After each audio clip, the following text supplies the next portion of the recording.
I want to bring in now Abby Livingston, the Washington bureau chief for the Texas Tribune.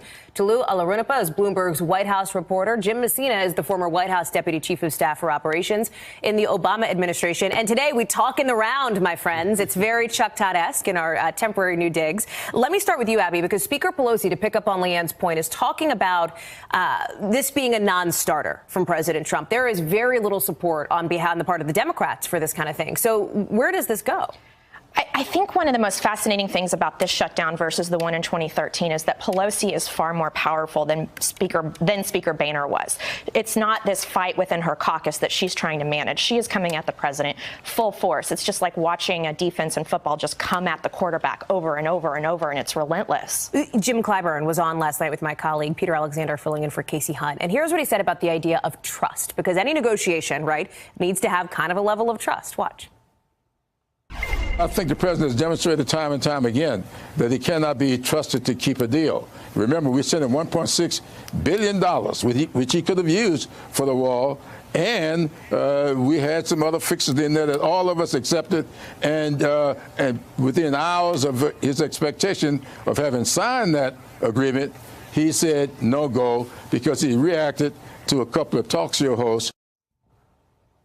It's really interesting. This fight has always been about politics. It always will be about politics.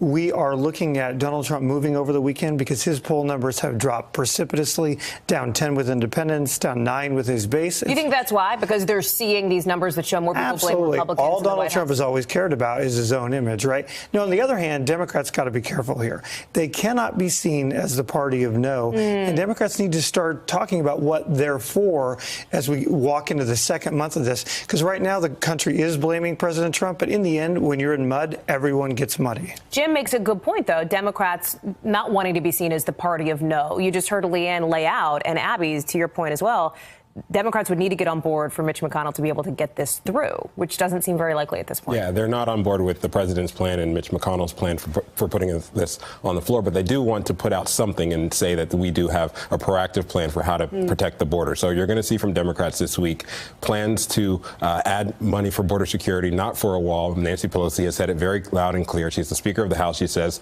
that a wall is immoral and that she's not for a wall. So Democrats are not going to be putting a wall on the table, but they're putting other things that have to do with border security, shoring up the ports of entry, hiring more judges, working to make the asylum process a little bit less complicated and convoluted as it currently is. So Democrats are trying to sort of break through the Trump messaging war and make sure they have something on the table that shows that they actually care about border security, but they are not going to go for a wall. And Fox on the Sunday Show has kind of called out the vice president on that. Watch.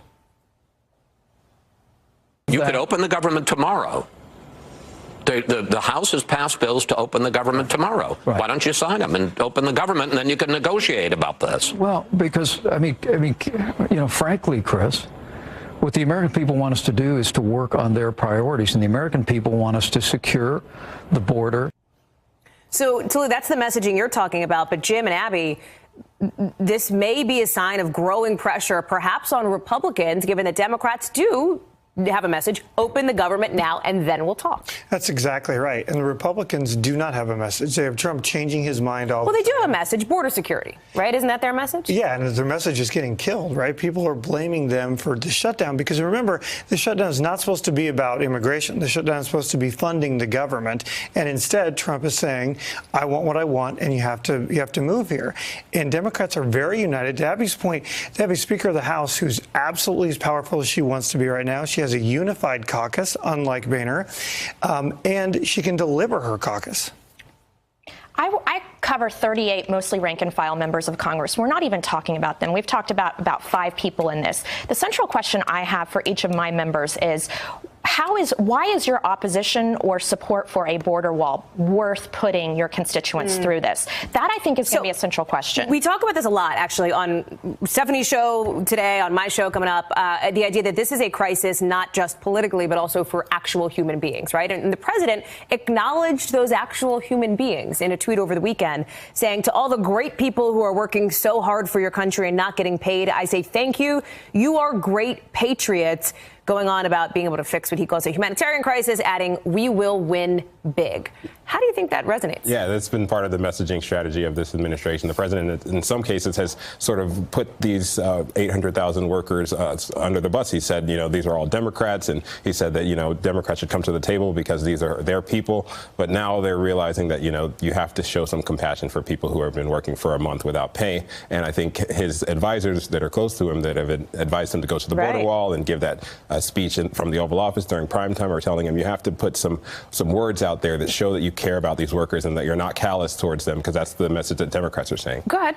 We've been following 1,000 voters in the Midwest online every week who voted for Barack Obama and Donald Trump. And to your point, they're looking at this fight saying, where's the president's leadership? He's now done 3 national addresses saying, here's my message. They're not buying it. But does Saturday count? Because from a messaging or optics perspective, Jim, might not this be an opportunity for the president to say, look, I put this new offer on the table. Where are you, Democrats? Doesn't this give him a little bit of an in, if you will? I don't think so, because he put an offer on the table without ever talking to the Democrats, right? And that's not, for a guy who wrote a book called The Art of the Deal, that is a pretty bad way to get a deal done. And I think voters are smarter than anyone gives them credit for. They look at this and say, come on, man, just sit down and get to a deal. Abby, quick final thoughts. I just wonder how much this back and forth between Pelosi, McConnell, Trump actually means to someone whose credit rating is going to get ruined over the last month. Hey there, I'm Chris Hayes from MSNBC. Thanks for watching MSNBC on YouTube. If you want to keep up to date with the videos we're putting out, you can click subscribe just below me, or click over on this list to see lots of other great videos.